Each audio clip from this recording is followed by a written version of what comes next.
नए राष्ट्रपति के द्वारा पद ग्रहण करने के बाद पहली बार हम उनसे एक समस्या के विषय में मिलने आए हैं और उसमें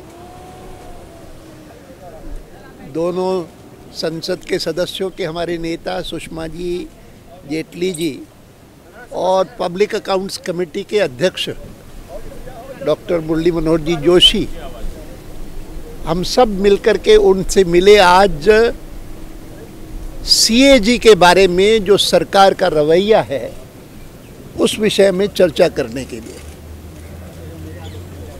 और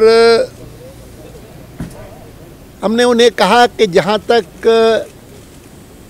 भ्रष्टाचार के खिलाफ हमारी लड़ाई है वह तो संसद के भीतर और संसद के बाहर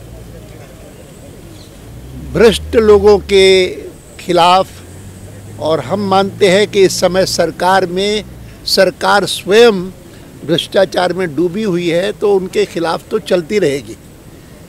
लेकिन आपके पास, राष्ट्रपति जी के पास जो हम आज आए हैं उसमें हमारी चिंता है कि इस लड़ाई में अगर संवैधानिक संस्थाएं कमज़ोर की जाती है या उनका यथोचित जैसा सम्मान होना चाहिए वह नहीं होता, तो हमको लगता है कि आपका हस्तक्षेप ज़रूरी है।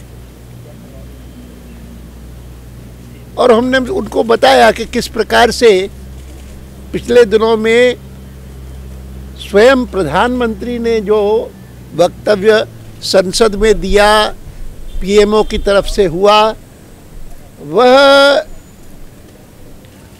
सीएजी के खिलाफ है। सीएजी की रिपोर्ट जो है फलानी, वह मल्टीपल काउंट्स पर गलत है, फ्लॉड है, ऐसे शब्दों का भी प्रयोग है। और जब स्वयं प्रधानमंत्री ऐसी भाषा बोलते हैं तो फिर उनके अनुयायियों को तो एक प्रकार से लाइसेंस मिलता है।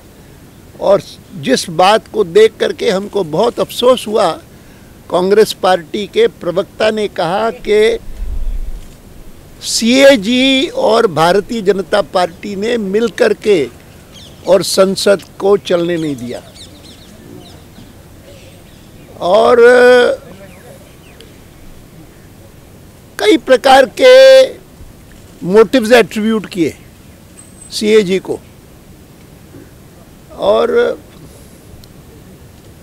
इनका थोड़ा बहुत उल्लेख हमने चर्चा में किया, लेकिन हमने मुख्य रूप से अपने ज्ञापन में कोट किया है शुरू से लेकर के कि सीएजी के महत्व के बारे में, सरकार की अकाउंटेबिलिटी, सरकार की ट्रांसपेरेंसी फाइनेंशियल मामलों की, वह किस प्रकार से सीएजी के माध्यम से इंश्योर होती है। तो उसके बारे में राजेंद्र बाबू ने क्या क्या कहा, डॉक्टर राधाकृष्णन ने क्या कहा, स्वयं पंडित नेहरू ने क्या कहा, या स्वयं राष्ट्रपति जी आज जब वित्त मंत्री थे तब उन्होंने क्या कहा, ये सारी बातें कोटेशंस हमने उसमें दी है।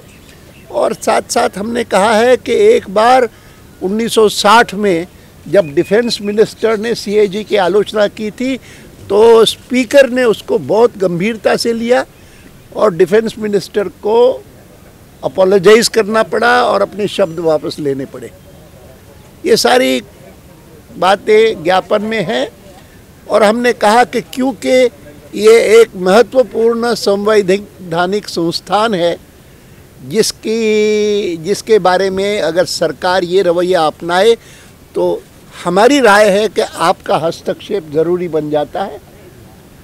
हमने उनसे इस ज्ञापन में भी यही बात कही है कि आपको इस मामले में इंटरवीन करना चाहिए और सरकार को एडवाइस देनी चाहिए कि इस प्रकार से सीएजी की आलोचना करना अनुचित होगा।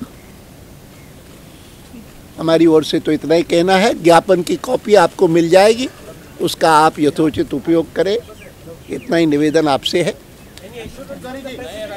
उन्होंने कहा कि हम आपकी जितनी सारी बातें हैं उनको मैं ध्यान में रख करके जो भी उचित होगा मैं करूँगा। Nutshell is that we had come to the new Rashtrapati after his election for the first time with a request.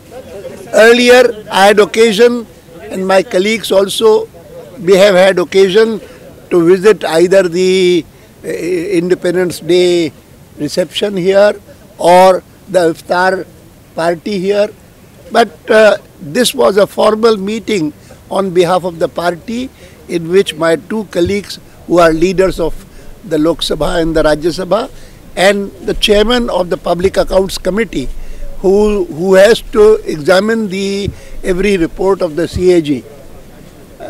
We all jointly came to request him that while our battle against corruption will continue against the government in Parliament and outside Parliament, we had come to the Rashtrapati because it is his duty as defender of the Constitution to intervene if any constitutional institution is sought to be undermined or weakened. Therefore we had come. Sir CAG के साथ समस्या ये है कि वो publicly अपने आप को डिफेंड नहीं कर सकते, वो सिर्फ एसी में जाकर अपनी बात कह सकते हैं। ऐसे में आप क्या चाहते हैं कि क्या इसीलिए तो हमारे बुलाई जाए? हम इसीलिए आए हैं और जो भी संबंधित लोग हैं वो सब आए हैं।